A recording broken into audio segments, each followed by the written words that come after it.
ये ब्रह्मदेव ने रावण को क्या वरदान दे दिया महादेव। एक प्रकार से पूरी की पूरी व्यवस्था, यहाँ तक कि संसार का विधान भी इस राक्षस के हाथों में दे दिया। अनर्थ हो गया प्रभु, अनर्थ हो गया। देवगण, इस समय रावण का विधाता बनना पूर्व निर्धारित है। रावण के भीतर जो भक्ति की असीम शक्ति है, उसे एक ना एक दिन अपने शिखर पर पहुंचना ही था। परंतु प्रत्येक भक्ति के पीछे एक भाव होता है, संसार के कल्याण अथवा संसार का नाश। और भक्ति का फल इसी भाव पर निर्धारित होता है। और रावण की भक्ति के पीछे का भाव हितकारी नहीं, विनाशकारी है। अर्थात स्मरण कीजिए, ब्रह्मदेव ने रावण को अंत में क्या कहा?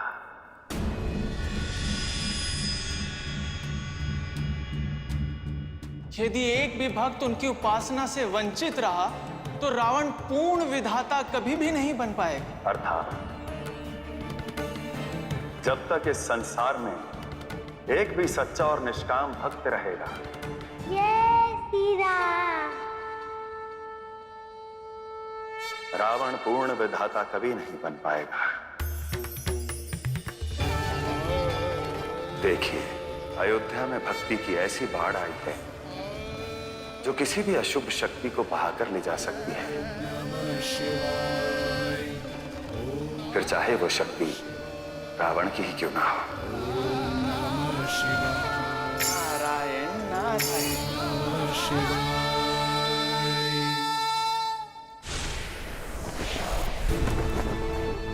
अयोध्या के दशरथ महल में, कौशल्या माता के आंचल में। अयोध्या के दशरथ महल में, कौशल्या माता के आंचल में जन्म लिए हैं प्रभु श्री राम। मेरे जन्म लिए हैं प्रभु श्री राम, अवतरित हुए हैं प्रभु श्री राम। देखते हैं प्रभु कैसे आपके आने की प्रसन्नता में सारी सृष्टि झूमती है। चारों ओर ऐसा शुद्ध पवित्र वातावरण है, मानो पूरा संसार एक मंदिर बन गया हो। जिस रूप में आप हमारे हृदय में बसते थे, आप बिल्कुल वैसे हैं प्रभु।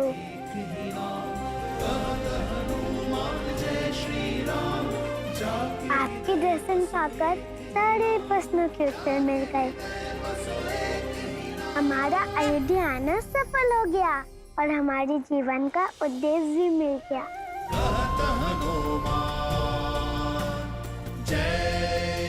अब हमें जीवन के अंत तक आपके चरणों में रहकर आपकी सेवा करनी है प्रभु।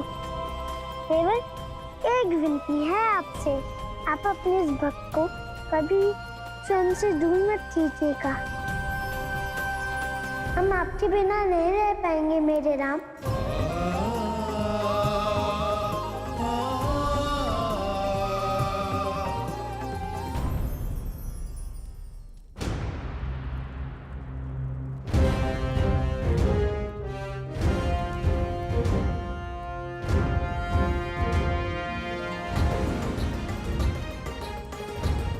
गुरुदेव, रघुकुल की परंपरा के अनुसार आपको हमारे पुत्रों की जन्म कुंडली बनानी होगी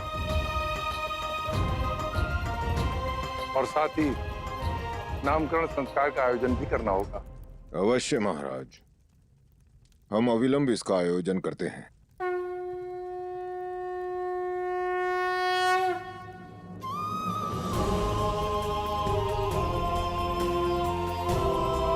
अर्थात जिस नाम को अपने जीवन का सार मानकर केवल हम जपते आ रहे थे, अब समस्त संसार उस नाम से परिचित होगा। पूरी सृष्टि अब जान जाएगी प्रभु का नाम। जय श्री राम। प्रणाम।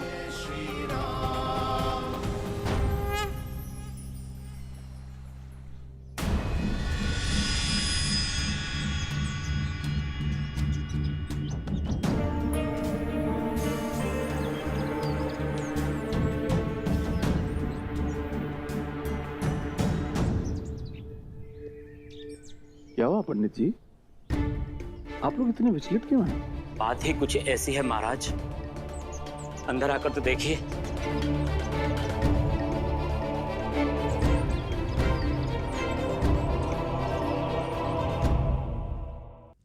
देखिए महाराज,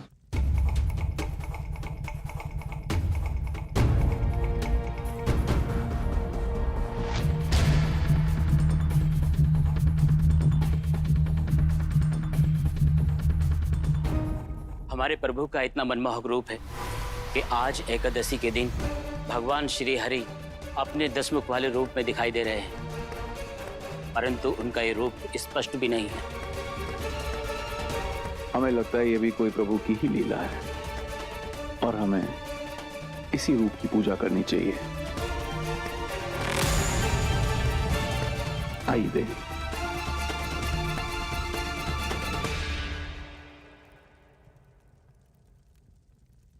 क्या हुआ देवी? स्वामी, जिस रूप को देखकर मन में भक्ति भाव ही नहीं जागे, उसकी पूजा हम कैसे करें? आपको स्मरण नहीं, अभी कुछ ही दिन पूर्व कैसे उन मायावी राक्षसों ने स्वर्ण मृग का रूप लेकर हमारी भोली भाली प्रजा को ठगा था। आपका कहने का अर्थ है कि ये भी कोई राक्षसों की माया है? हो सकता है स्वामी, हमें तो लगता है जैसे कोई हमारी भक्ति के साथ छल कर रहा है।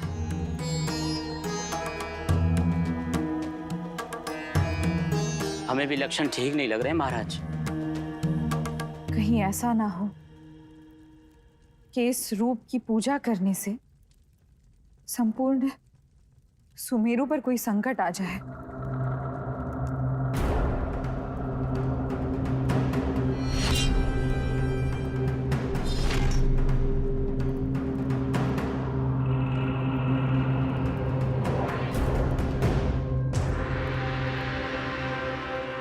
विषय लोगों की आस्था का है पंडित जी। हमें अपने गुरुदेव ऋषि मतंग से विचार विमर्श करना होगा, तभी हम निर्णय ले पाएंगे किस तरह की मूर्ति की पूजा की जाए अथवा नहीं। ये कोई साधारण घटना नहीं लग रही है। कहीं इसके पीछे रावण तो नहीं?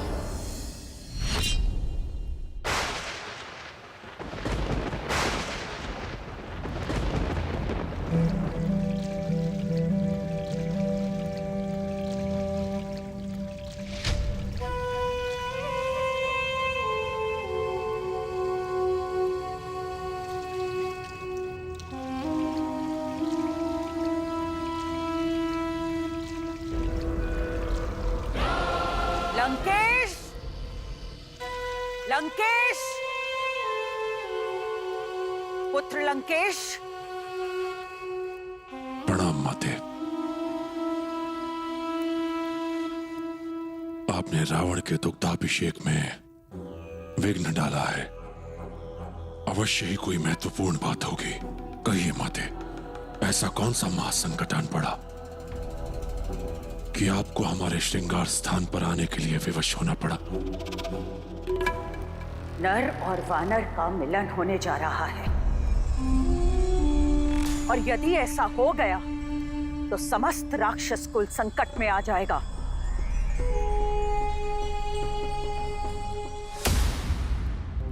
नर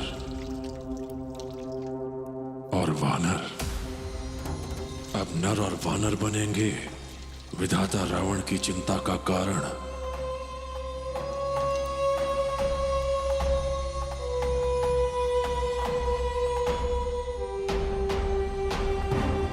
यदि देवता, यक्ष अथवा गंधर्व कहा होता आपने, तो कदाचित हम एक क्षण के लिए सोचते,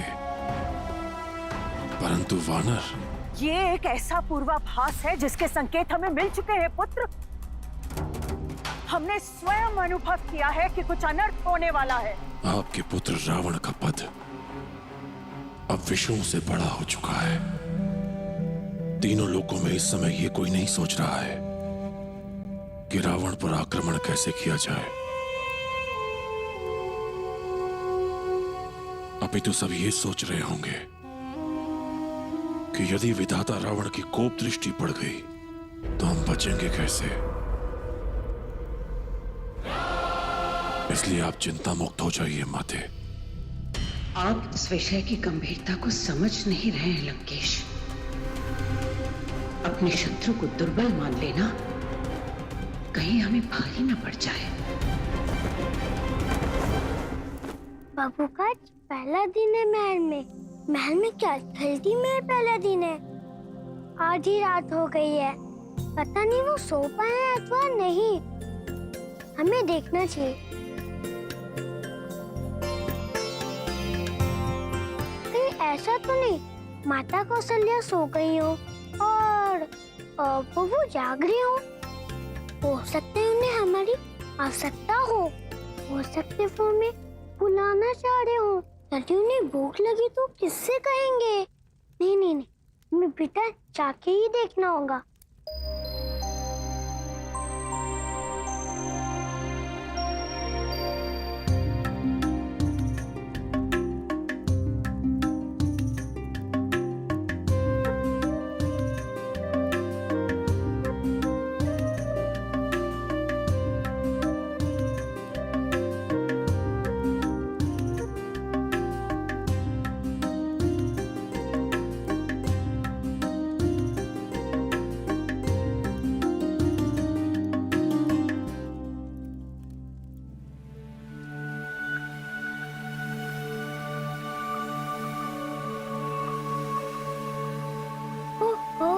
हमें तो लगा ही था आप सो रहे होंगे। दिन भर उसकी इसकी गोद में खेलते रहे ना, थक गए होंगे। विश्राम कीजिए। आपकी निद्रा में कोई बाधा न डाले तो हम यहीं खड़े रहेंगे, बस माता ना जग जाए।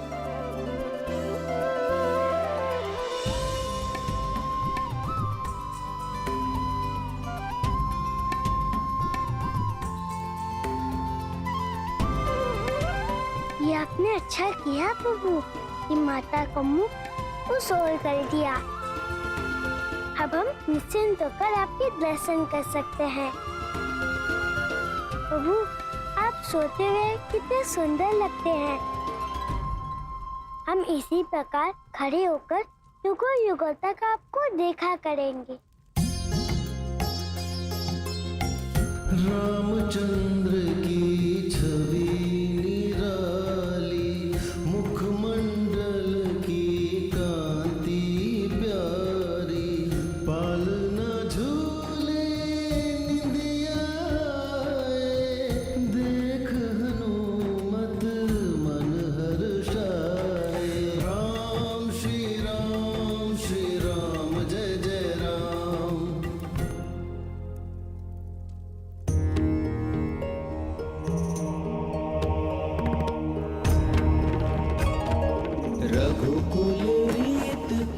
कुलगुरु के लिए ये अत्यंत सौभाग्य की बात होती है कि वो अपने राजकुल के वंशजों की कुंडली का निर्माण करे और उनका नामकरण करे।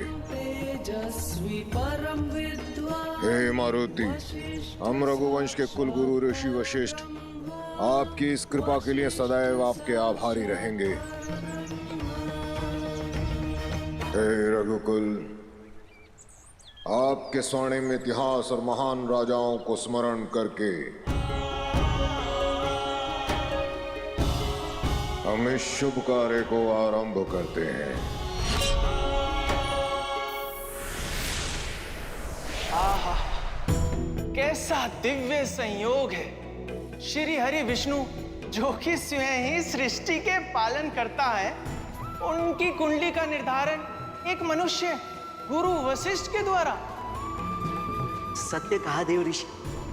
योग गुरु वशिष्ठ द्वारा प्रभु श्री रामचंद्र की कुंडली का निर्धारण। इससे अधिक अविस्मरणीय घटना संसार में क्या हो सकती है।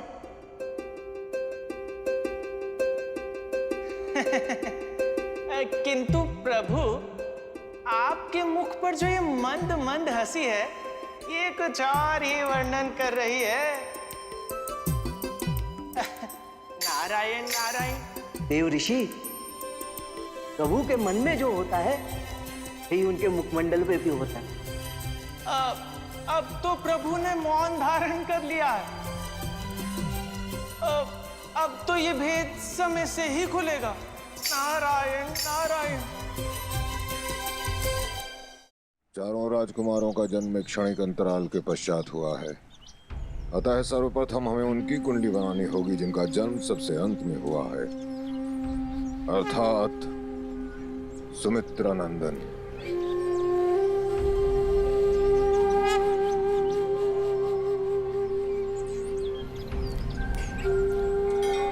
चैत्र शुक्ल नवमी तिथि, सूर्य तृतीया नहीं, चंद्र उच्च सूर्य उच्च दोनों एक युग में, ये कैसे संभव है?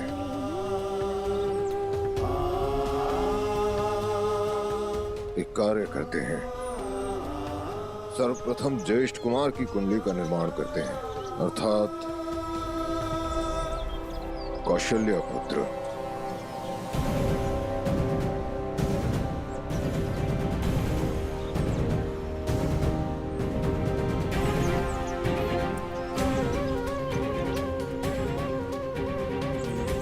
मंगल मकर राशि में, मकर राशि में और चंद्रमा की स्थिति आश्चर्य, किसी भी मनुष्य की कुंडली में हमने आज तक ऐसे योग नहीं देखे।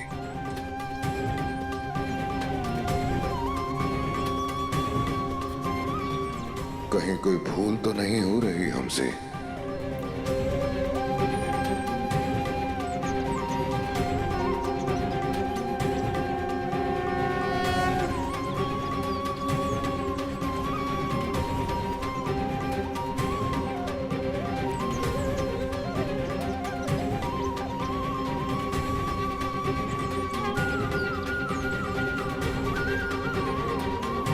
प्रथम बार ऐसा हुआ है कि योग गुरु वशिष्ठ ज्योतिष की गणनाएं भली भांति बिठा नहीं पा रहे हैं। प्रभु, योग गुरु वशिष्ठ ज्योतिष शास्त्र के प्राकांड ज्ञाता अवश्य हैं। अब किंतु ये कार्य कदाचित उनके द्वारा संभव नहीं हो पाएगा। तो फिर ये कार्य कौन करेगा प्रभु? भक्त से भगवान बंधे होते हैं और भगवान से भक्त। कभी भगवान अपने भक्त का मार्ग निर्धारित करते हैं, तो कभी भक्त अपनी भक्ति से भगवान का मार्ग निर्धारित करते हैं। अर्थात प्रभु, इस संसार में केवल भक्त हनुमान ही जो श्री राम की कुंडली का निर्माण कर सकते हैं। और इस दिव्य कार्य में देवर्षि नारद आप होंगे हनुमान के साथ। आहा, धन्य है प्रभु, धन्य हुए हम। हर हर महादेव, हर हर महादेव। राक्षस राज रावण की जय हो। महाराज लंकेश की जय हो। आपके लिए शुभ समाचार है। आप भी यहाँ आ गए। कहिए मामा श्री। संसार भर के प्रत्येक मंदिर में स्थापित हो गई है विधाता रावण की मूर्ति।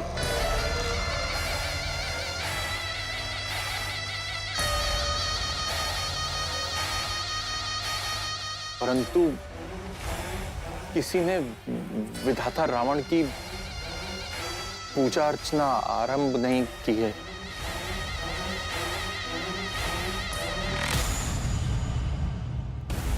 अच्छा, क्यों?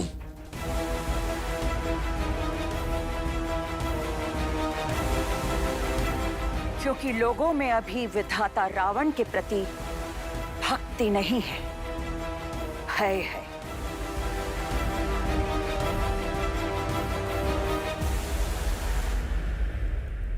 भय अच्छा होता है, क्योंकि भय ही तो है जो हमें यथार्थ से जोड़े रखता है, सतर्क रखता है। भय बिन होए न भक्ति, विधाता रावण की भक्ति स्थापित करने का समय आ गया है।